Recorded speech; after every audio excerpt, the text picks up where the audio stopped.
Welcome to Bind EduTech, and today in this video lecture we will start a new poem. The poem's name is The Laburnum Top, and the poem is written by Ted Hughes.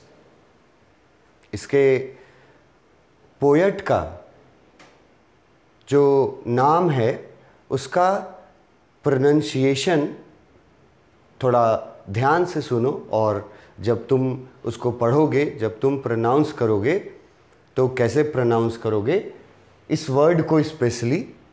ये तो Ted word है, ये तो आसान है। ये है huge, Ted Hughes. ये एक अमेरिकन पोएट हैं और इन्होंने ये पोएम लिखा है द लैबर्नम टॉप। अब इस पोएम का जो हेडिंग है वो, उसमें जो एक वर्ड आया है लैबर्नम, तो पहले लैबर्नम का मतलब कितनी लोग जानते हैं? लैबर्नम जो है ये एक प्रकार का पेड़ है। लैबर्नम जो वर्ड है that is a tree, name of a tree. Laburnum वो एक पेड़ है और उसी पेड़ के बारे में ये कविता लिखी गई है टेड ह्यूज के द्वारा। अब ये लैबर्नम पेड़ इंडिया में भी पाया जाता है, कहीं कहीं पाया जाता है, और इंडिया में जो इसको नाम दिया जाता है हिंदी में वो अमलतस का पेड़ बोला जाता है, या मैं थोड़ा श्योर नहीं हूँ, अल्तमस या तो फिर अमलतस। ये पेड़ इस नाम से इंडिया में जाना जाता है, उसको लैबर्नम बोला जाता है। ये जो हमारे पोएट हैं ये अमेरिकन पोएट हैं, टेड ह्यूज। ये अमेरिकन पोएट हैं और अमेरिका में भी ये पेड़, लैबर्नम नाम का जो पेड़ है वो अमेरिका में भी पाया जाता है। तो उस पेड़ के ऊपर, लैबर्नम ट्री के ऊपर ये पोएम लिखा है अमेरिकन पोएट टेड ह्यूज ने। ये हम लोग आज पढ़ने वाले हैं। ये पोएम छोटा पोएम है, ज़्यादा बड़ा पोएम नहीं है, और आसान पोएम है, उतना टफ भी नहीं है।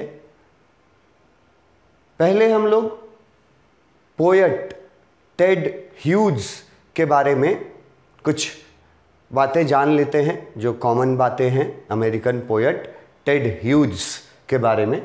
अबाउट द पोएट में लिखा हुआ है, पहले इनका पूरा नाम लिखा गया यहाँ। टेड ह्यूज जो नाम है ये इनका शॉर्ट नेम है, ये उनका पेट नेम है, पुकारू नाम है।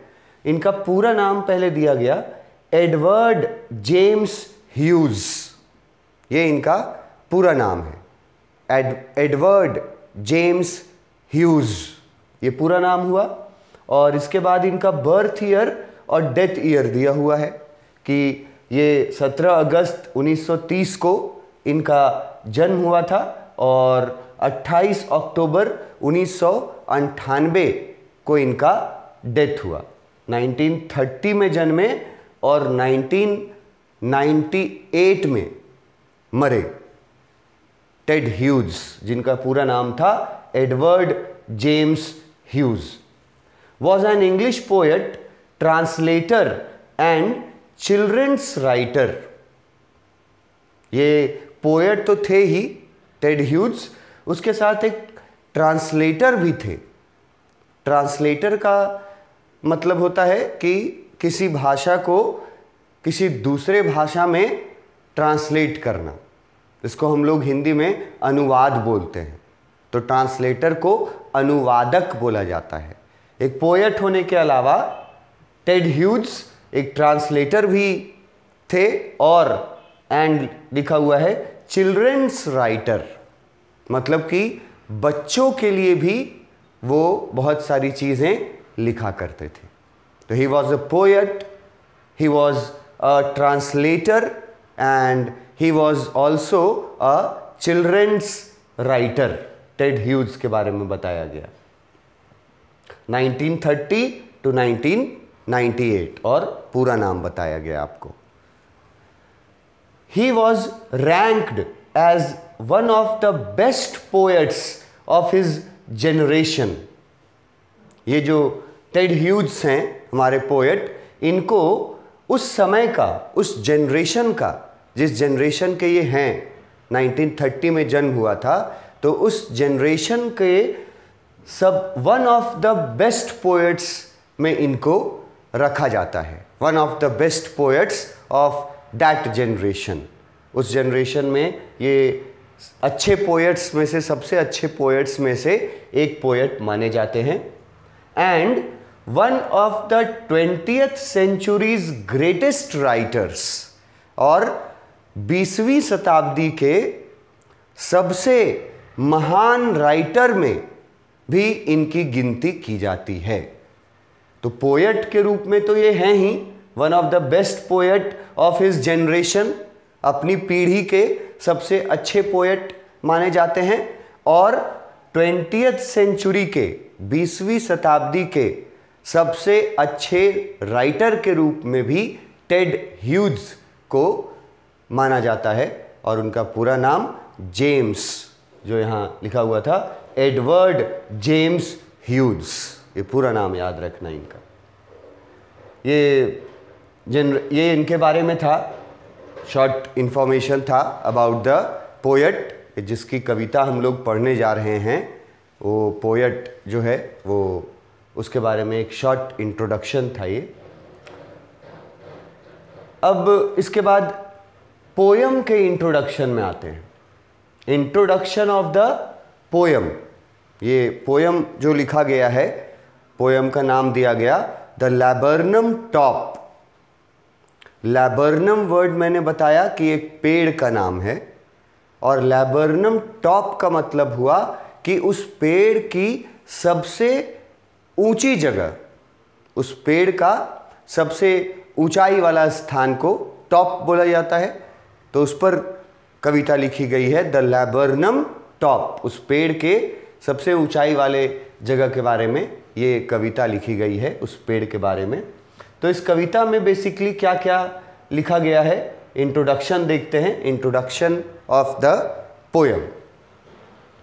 पहले तो लिखते हैं, the poem the laburnum top bye Ted Hughes describes the mutual relation between a laburnum tree and a goldfinch। laburnum तो ट्री बता दिए आपको, यहां एक वर्ड आया गोल्डफिंच। और गोल्डफिंच क्या होता है, ये यहां हम ब्रैकेट में लिख दिए हैं, it is a bird. Laburnum नया वर्ड आया था आपके लिए, तो वो ट्री है, और दूसरा नया वर्ड आया गोल्डफिंच। तो गोल्डफिंच क्या है, एक बर्ड है, एक चिड़िया है गोल्डफिंच। अब इस सेंटेंस में बताया क्या गया कि इस पोयम में, लैबर्नम टॉप नाम का पोयम जो टेड ह्यूज ने लिखा, उसमें क्या डिस्क्राइब किया गया है, क्या बताया गया है, एक म्यूचुअल रिलेशन। रिलेशन मतलब हुआ संबंध, और म्यूचुअल मतलब होता है आपसी, एक दूसरे से संबंध।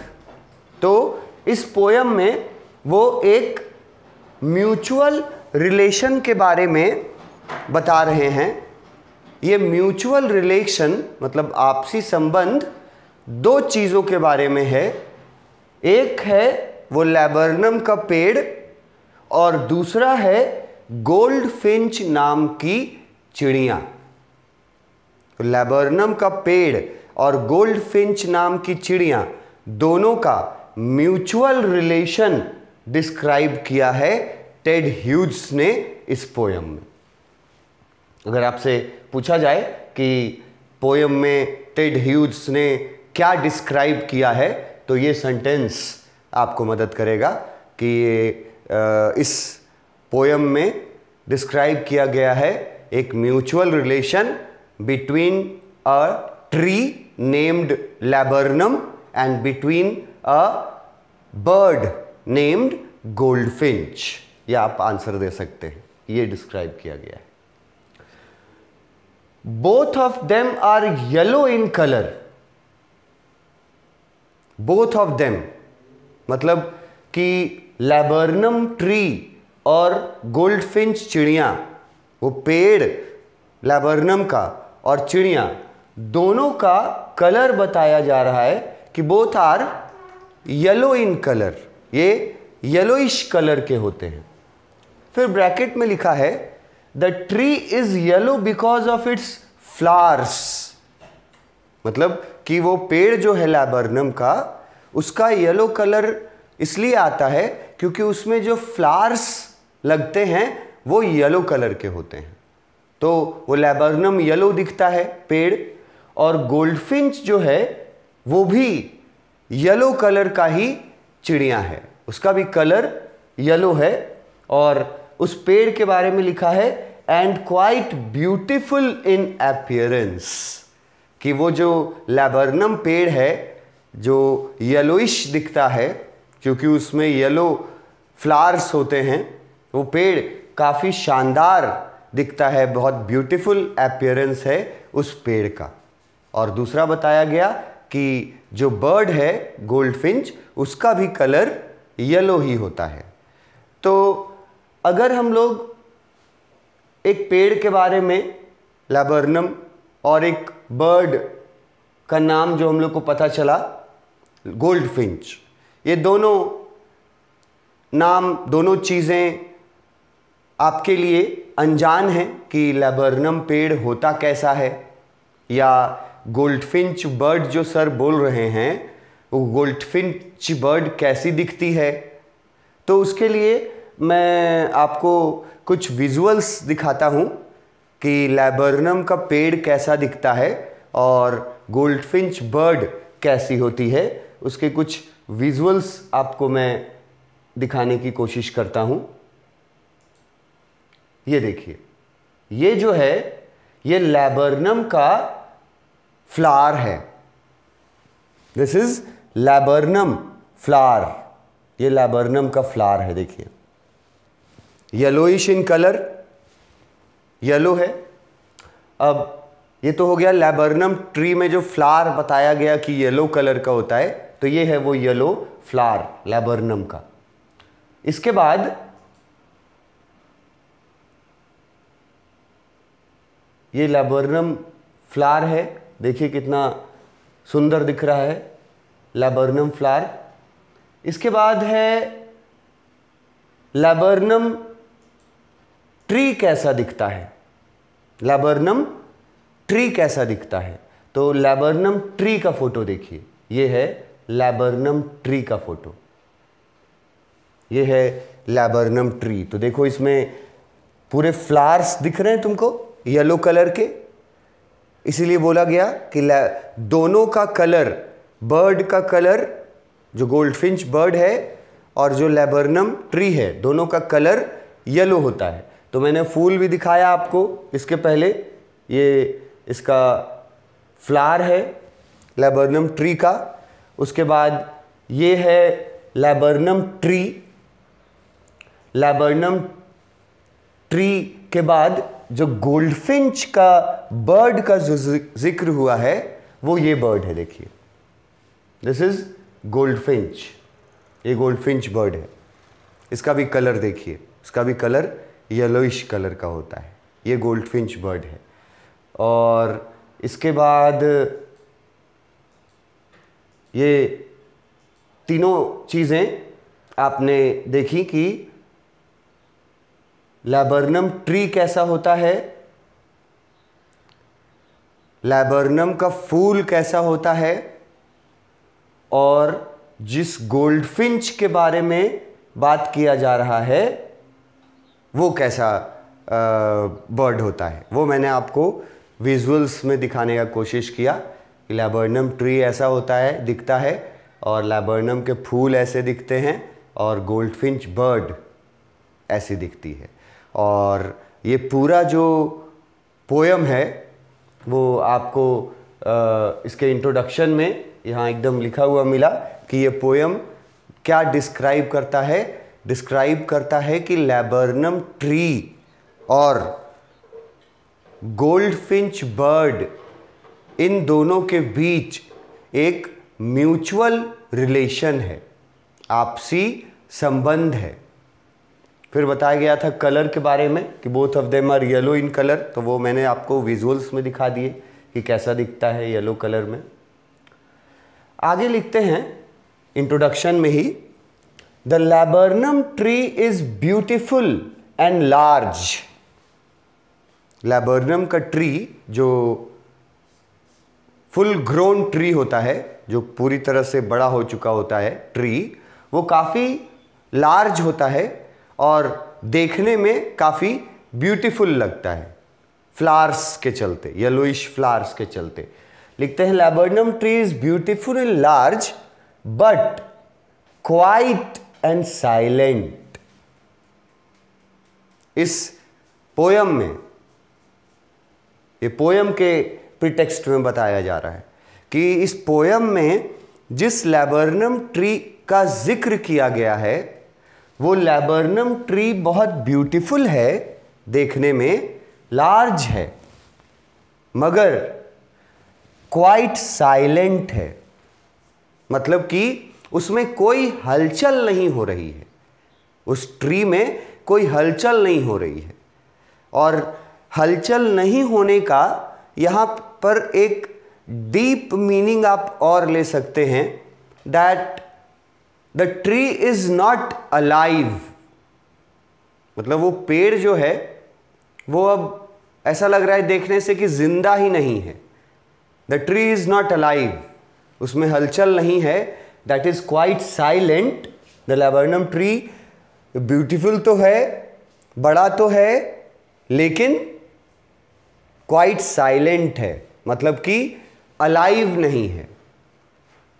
वहां पर वो ऐसा लग रहा है जैसे डेड हो चुका है वो laburnum tree. And getting naked because of winter. और ये भी लिखा है कि वो लैबर्नम ट्री जो है वो नेकेड होते जा रहा है। नेकेड का मतलब आप समझते हैं, नेकेड मतलब होता है नंगा होना। तो एक ट्री कैसे नेकेड हो सकता है? ट्री को कब हम लोग नंगा बोल सकते हैं?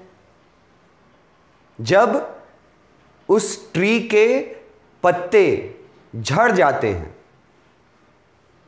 विंटर का समय एक ऐसा समय आता है जब पेड़ के पत्ते झड़ जाते हैं, जिसको हम लोग पतझड़ बोलते हैं।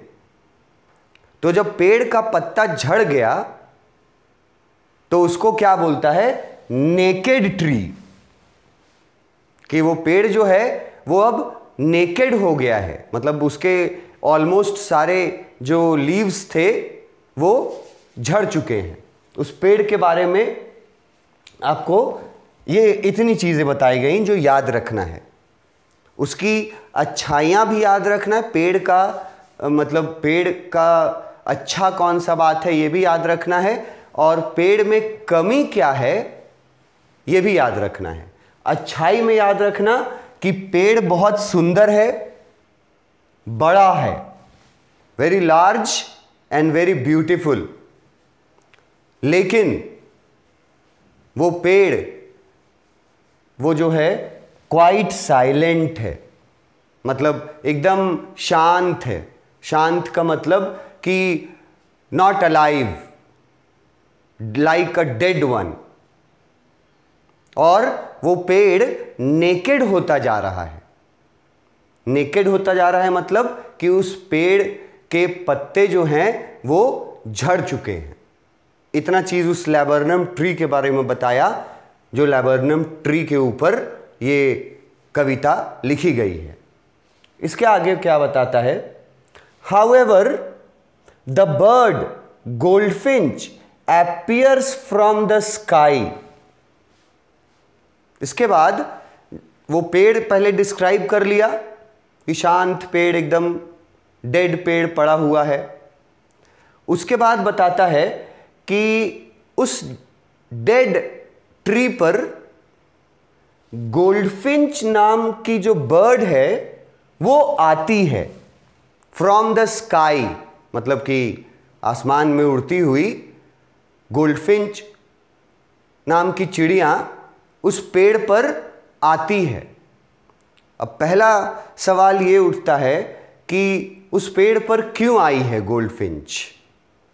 और एक चीज़ मैं और क्लियर करना चाहता हूँ कि मैंने बताया गोल्डफिंच जो है वो एक बर्ड है, ठीक है।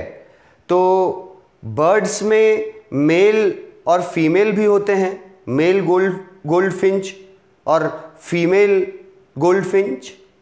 तो हम लोग जिस गोल्डफिंच की बात कर रहे हैं, पूरे पोयम में जिस गोल्डफिंच की बात करेंगे वो फीमेल गोल्डफिंच है। मतलब उसको हम लोग दूसरे शब्दों में मदर गोल्डफिंच बोल सकते हैं, फीमेल गोल्डफिंच है वो। ये बात याद रखना, क्योंकि मैं ये बात बार बार रिपीट नहीं करूंगा और हर जगह तुमको गोल्डफिंच लिखा हुआ सिर्फ मिलेगा। तो तुमको ये अपने बैक ऑफ द माइंड ये याद रखना है कि फीमेल गोल्डफिंच की बात की जा रही है इस पोयम में, मदर गोल्डफिंच की बात की जा रही है। तो लिखता है कि एक बर्ड, गोल्डफिंच नाम की जो बर्ड है वो आती है आसमान से उड़ते हुए उस पेड़ की तरफ, पेड़ पे आती है। उस पेड़ पर उस गोल्डफिंच ने अपना नेस्ट बना रखा था। नेस्ट मतलब आप समझते होंगे घोंसला। और जो घोंसला था उस गोल्डफिंच बर्ड का बनाया हुआ, वो उस पेड़ के टॉप पर था, मतलब पेड़ के सबसे ऊंचे वाले जगह पर उस गोल्डफिंच ने अपना घोंसला बनाया हुआ था, नेस्ट बनाया हुआ था। इसीलिए वो गोल्डफिंच उड़ती हुई आती है उस पेड़ पर, लैबर्नम ट्री पर, जो कि बिल्कुल डेड बताया जा रहा है, बिल्कुल स्थिर, साइलेंट ये बताया जा रहा है। उस पर आती है गोल्डफिंच नाम की बर्ड, स्काई, आसमान से उड़ते हुए आती है। And soon the whole tree is surrounded by the sweet chirps of the bird and her young ones. वो जो गोल्डफिंच के आने के पहले पेड़ जिस स्थिति में था, जब उस पर गोल्डफिंच आई तो उस पेड़ का कंडीशन बिल्कुल चेंज हो गया। पोएट बताना चाह रहे हैं कि पहले पेड़ जो था वो एकदम डेड था, साइलेंट था, कोई हलचल नहीं था। लेकिन जैसे ही वो गोल्डफिंच बर्ड आई उस पेड़ पर और अपने नेस्ट में गई, जो घोंसला उसने बनाया था, ऑब्वियसली उसी पे आई थी, उसी के लिए आई थी। उस घोंसले में उसके कुछ बच्चे भी थे, the baby ones, the baby goldfinch. तो बदलाव कैसे देखो आ गया पेड़ में, जैसे ही वो गोल्डफिंच नाम की बर्ड आई, the whole tree is surrounded by sweet chirps. Chirps word है, ये वर्ड यूज किया जाता है साउंड ऑफ बर्ड्स के बारे में। हिंदी में हम लोग उसको क्या बोलते हैं, चहचहाना, साउंड ऑफ बर्ड। जो भी बर्ड साउंड निकालती है, हर बर्ड अलग अलग साउंड निकालती है, लेकिन सबको चर्प्स बोला जाता है। और इसी से एक वर्ड बनता है चिरपिंग, चिरपिंग वर्ड, जिसका भी सीधा मतलब हुआ चहचहाना। तो जैसे ही वो गोल्डफिंच आती है उस पेड़ पे, जो पेड़ पहले से बिल्कुल डेड है, तो वो पेड़ गोल्डफिंच के आने से सडनली चेंज हो जाता है। मतलब कि वो पेड़ जहां कोई साउंड नहीं आ रहा था, कोई हलचल नहीं आ रहा था, अब वहां पे साउंड भी आ रहा है और हलचल भी होने लगी उस पेड़ में। साउंड किस चीज का आ रहा है? तो क्लियरली लिखा है sweet chirps of the bird and her young ones, कि वो जो गोल्डफिंच बर्ड है उसकी आवाज आ रही है और अपनी मां की आवाज को सुन करके बच्चे भी जो हैं वो भी चहचहा रहे हैं। तो नॉइज जो है वहां उस पेड़ में नॉइज आ जाता है वापस। पहले उस पेड़ में कोई नॉइज नहीं था, बिल्कुल पेड़ साइलेंट था। इट वॉज प्रीवियसली डेड, पेड़ के बारे में बोला जा रहा है। It was previously dead, goldfinch के आने से पहले वो पेड़ लगभग मरा हुआ था। And now it seems to be alive, और गोल्डफिंच के आने के बाद अचानक से उस पेड़ में लगा जैसे जान आ गई हो। Until the bird vanishes away again, और ये जो लाइवलीनेस उस पेड़ में आया है, जो जान उस पेड़ में आया है ना, वो तभी तक रहता है अनटिल, जब तक वो बर्ड गोल्डफिंच वो वैनिश नहीं हो जाती है। और वैनिश होने का यहां मैंने मतलब लिखा गो अवे, हिंदी में चला जाना, वैनिश अवे अगेन। वो बर्ड जब तक रहती है तब तक पेड़ अलाइव रहता है, और उस बर्ड के जाने के बाद वो पेड़ जो है फिर से डेड हो जाता है, फिर से क्वाइट एंड डेड हो जाता है। ये था इसका इंट्रोडक्शन। नेक्स्ट क्लास में इसके आगे देखेंगे। Thank you.